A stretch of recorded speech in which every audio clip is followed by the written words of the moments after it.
Hey guys, I think it's been 5 months since I made my last vlog, so it's that time again.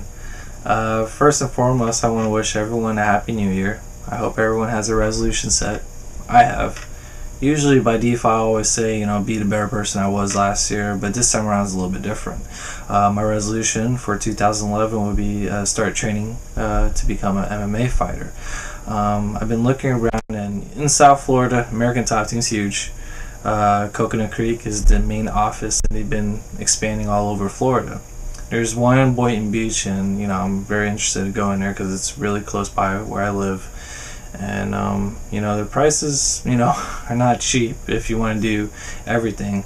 So I decided I want to do jiu-jitsu in American Top Team and boxing in Palm Beach Boxing up in West Palm Beach. The reason why I wanted to go to Palm Beach Boxing is because one of my friends, a lot of bees, he went over there and he started training, and he's there just to specifically lose weight, and he lost a lot of weight. He looked really good, so I want to go there and American Top Team. But unfortunately, from what I've heard, Palm Beach Boxing got bought out by American Top Team, so which means they jack up the prices. So I decided I'm just gonna do jiu-jitsu in American Top Team and start from the bottom, work my way up. The reason why I wanted to do jiu-jitsu is, when I was young, around 9, I started training in Taekwondo, and one of my masters, Master Bowman, he's a really crazy old guy. He actually showed us some jiu-jitsu techniques, but at the time we called it grappling because I guess we were young. I think none of us can say jiu-jitsu, so we just call it grappling because it's easier. And he showed us some moves, I get pretty hype about it. I was like, wow, this is awesome, and then we started doing some grappling matches, and I do really well. Months later, Master Bowman had to transfer up north to a different school, so I kept begging on, my master's at the time, Master Gordon. I was just like, hey, let's do some grappling, he's just like, not right now, not right now. And every once in a while he gave in. We'll do some grappling matches, and but apparently he'll pair me up against people who are bigger, because I'm the youngest that wanted to do it. So I'll be fighting against people who are like 2 times bigger than me at the time. So I was it was really crazy, but at the same time it's fun. By defeat and losing, you learn a lot more that way. So I pretty much kept asking Master Gordon to teach me some techniques, and he's just like, not right now. It's you're supposed to learn Taekwondo, so you should focus on Taekwondo. And then every once in a while he'll show me these magazines and stuff, and he does jiu-jitsu himself, and he showed me the magazines, yeah, I'm in this magazine. He'd be winning tournaments up north. And I was just like, man, what a tease. He can't show me some jiu-jitsu techniques, but you showing me this magazine of him beating other people and stuff. So but afterwards, I stopped going to Taekwondo. I stopped as being a brown stripe black belt, which is I guess in their ranking system is the one below black belt, and I had to stop because my parents didn't want to pay an additional year. So pretty much around my neighborhood, I'll be asking people, hey, you want to do some grappling matches? And they'll be like, what's grappling matches? I was like, because when we were young back then, we like to wrestle around and stuff, and I pretty much describe it as it's just like what we do wrestling. We don't hit each other, just wrestle around, but this time you end the match by making the person tap out. So yeah, okay, so I've been beating people, and beating people that are bigger than me. So some kids were like, wow, you're amazing. So they're just try to get people around my neighborhood, and they're just hey, you need to challenge Will. This guy will make you tap. So they're trying pair against me against older, bigger people, and I'd beat them and stuff, and everyone would get pretty hyped and stuff. We do some grappling matches, so it was fun. But back then, I knew my knack would be jiu-jitsu.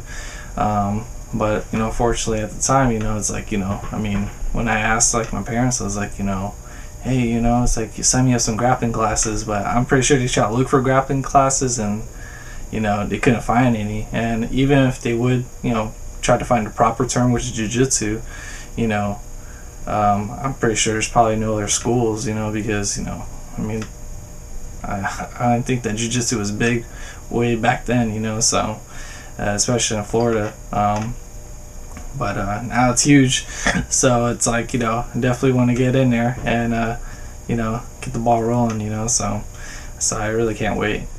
Another thing, I've been talking to Gorilla Games and WiLL. For those that didn't know, last March CGX closed down, and it was the venue for my No Excuses brand.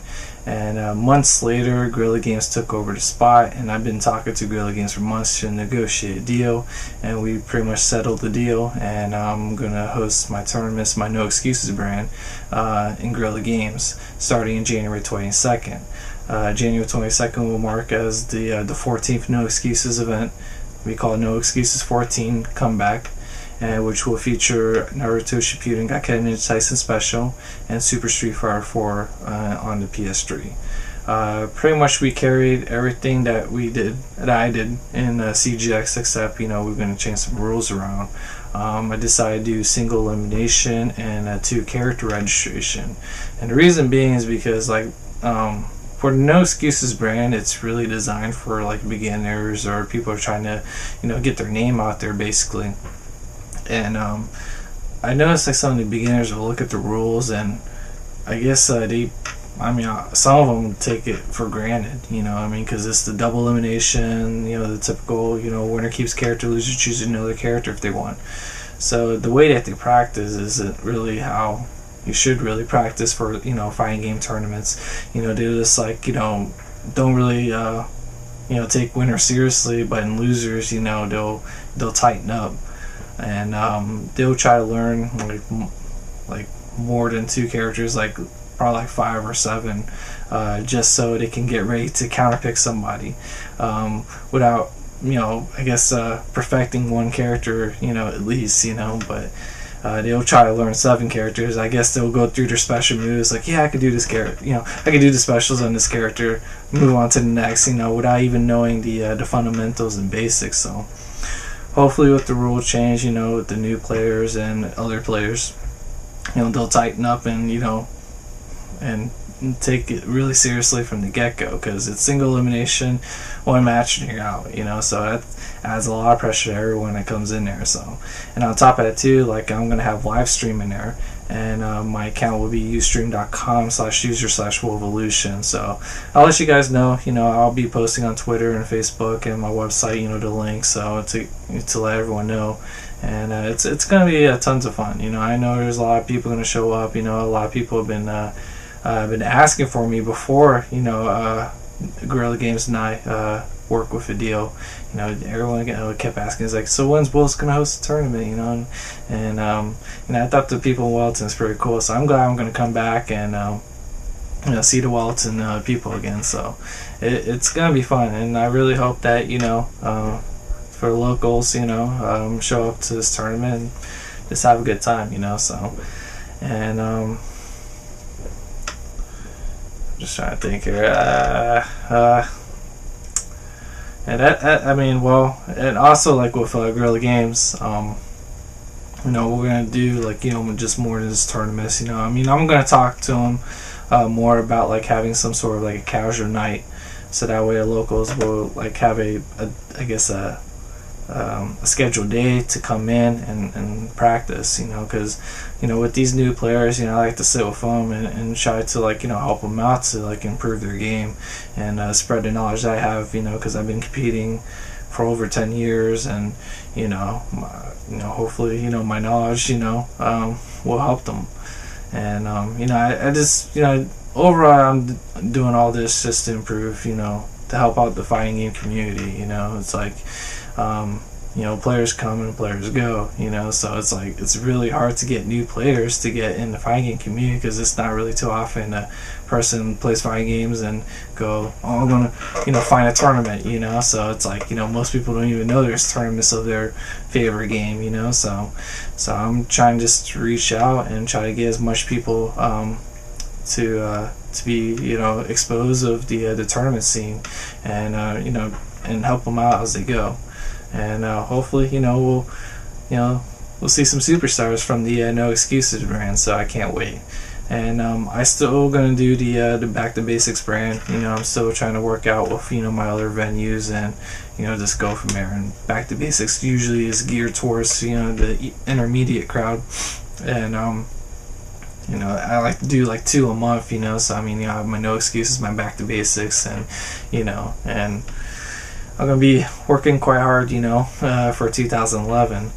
So, but it's you know, fun for me. You know, I like doing this for fun. You know, I just, you know, I don't know what to say.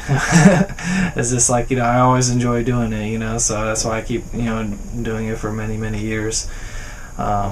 So we'll see. You know, I just really hope that, you know, the players in the No Excuses brand will improve, and you know, and hopefully they'll take their game to the next level, you know. So you never know, you might see some of these kids as a national player one day, you know. So we'll see.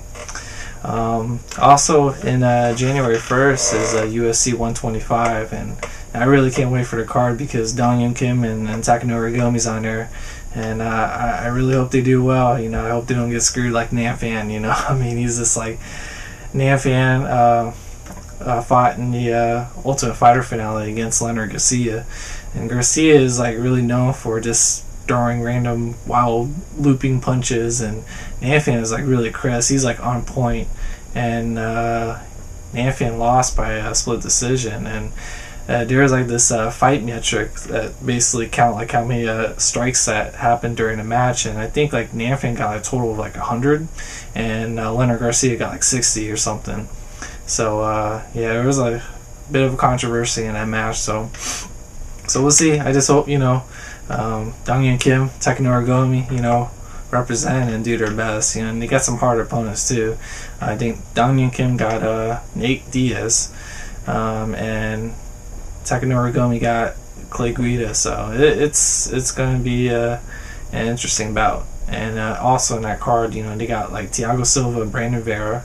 You know, someone's going to get knocked out in the first round. Also, there's, you know, Brian Stan, Chris Lieben, as well as Frankie Edgar and Gray Maynard. So overall, that match is pretty, or the whole of, you know, main cards is pretty stacked. Originally, they had like Jose Aldo versus Josh Crispy for the UFC featherweight title, but Aldo got injured, so they had to pull that match. And I think Josh Crispy is fighting in prelims, and I guess Aldo is trying to heal up. So, but yeah, I really can't wait for the bout. You know, I'm just crossing my fingers for Nguyen and Takanori Gomi and stuff. You know, and hope they do well. So, but that's pretty much it for now.